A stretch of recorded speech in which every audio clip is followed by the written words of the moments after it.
Nope.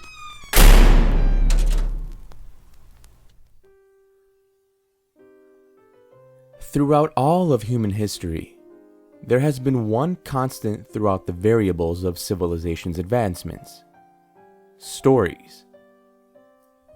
As mankind moved away from small clay huts to monolithic steel skyscrapers, the yearning to tell and listen to stories has always persisted. It's a way of not only growing and evolving the mind, it's a way of connecting with one another. Yet out of all the methods of storytelling that have evolved from the small carvings of stick figures along Neolithic walls, there's one in particular that seems to strike a nerve more than any other: legends of horror. From the very moment you learn to tuck your children into bed, or gather around in communion by a fire, stories of dark and terrifying creatures have invaded your nightmares through the catalyst of scary stories. Many of these classics have become so immovable in human culture that they've transformed from mere tales of horror to urban legends. Out of the plethora of dark tales told in the night, there's one that holds a certain interest close to my heart. The tales of a mysterious interloper that plays a mesmerizing tune from his pipe to lure unsuspecting children to their doom in the forest brings a certain interest to me. Not because of how it can scare the shit out of a misfit to try to get them to behave. It's because it's about me. Yes, I know what you must be thinking. What the hell is this guy talking about? Well, just let me explain. First of all, for those of you who are unaware of the tale of the Pied Piper, let me give you a small rundown. Originating from Germany, the legend tells of a town overrun with rats. The rodents feast on the town's produce and spread death and disease. Eventually, the town tries to hire a mysterious rat wrangler out of desperation. The wrangler plays his magic pipe, causing all of the rats of the town to drown themselves in the sewers and the wells. Upon receiving no payment for his services, the piper begins to play a tune late at night, causing all of the children to get out of bed and head for the river. It is then that, one by one, each child walks into said river, drowning themselves. Pretty messed up, right? That's because it is wrong.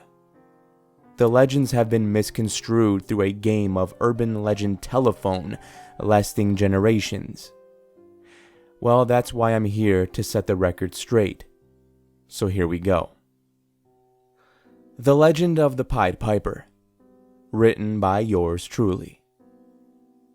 Once upon a time, in the mystical land of Germany, there lived a being of the earth. This being was strong and intelligent, and had just as many hopes and aspirations as man. Yet he was not of man. He knew many things about himself, except from that of where he came.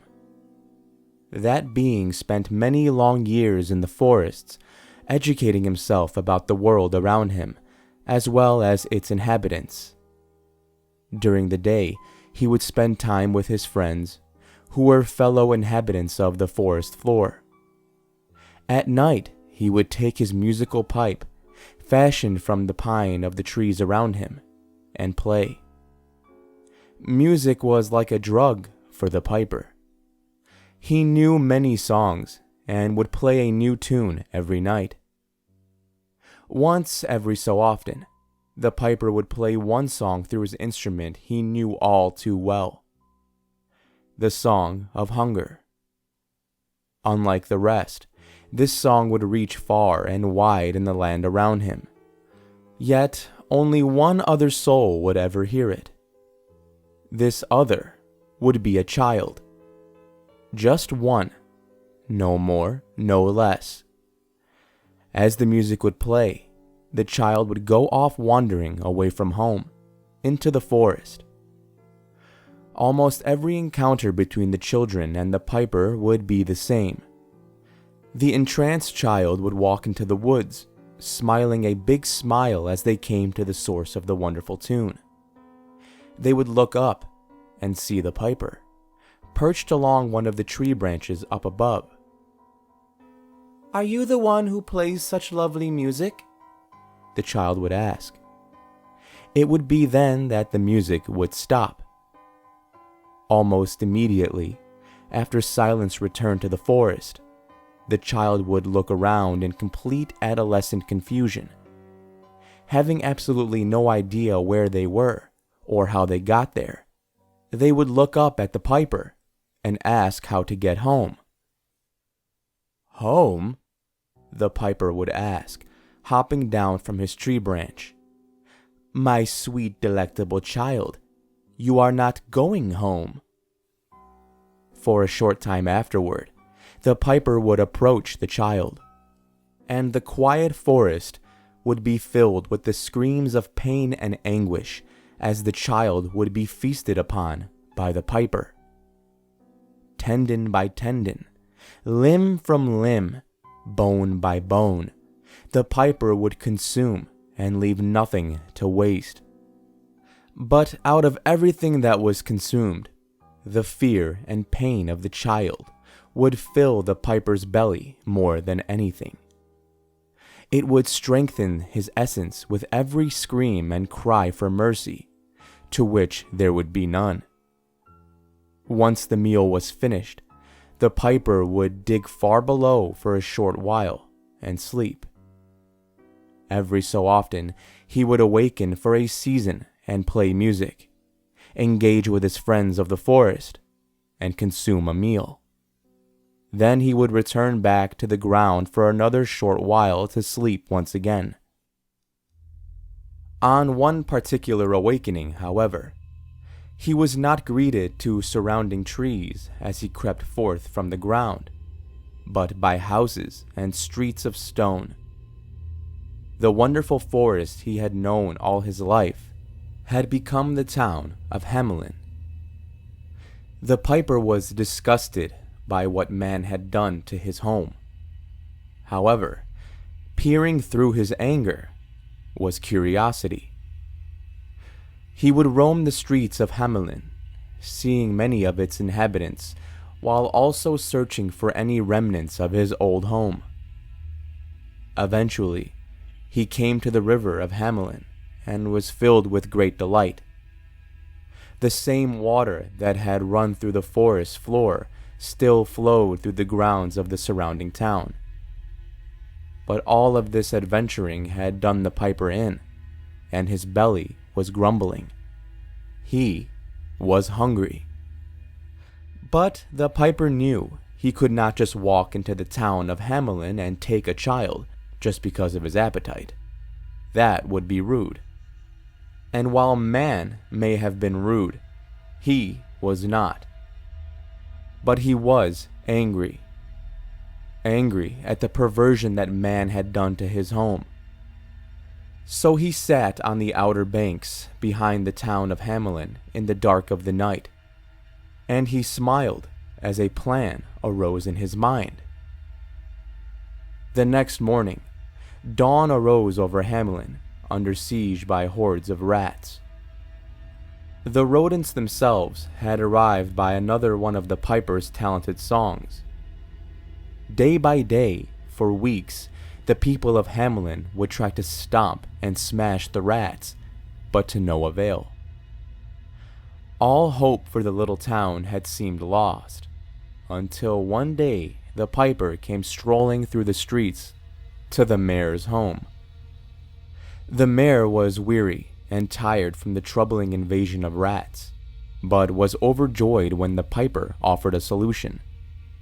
"For sufficient payment, I shall rid your streets of the rodent infestation," the piper said with a smile. "Oh, but of course, anything for someone who could save our troubled town," exclaimed the mayor. That day, the piper walked onto the streets of Hamelin and played another tune on his pipe. The music carried all over the rats of the town as they safely evacuated, just as they had appeared. The townspeople rejoiced and clapped as their filthy streets were free of rodents once again. Upon the completion of his work, the piper returned to the mayor for adequate compensation. "How much coin for your service?" asked the mayor of Hamelin. "None," replied the piper. For a moment the mayor was confused, until the piper continued.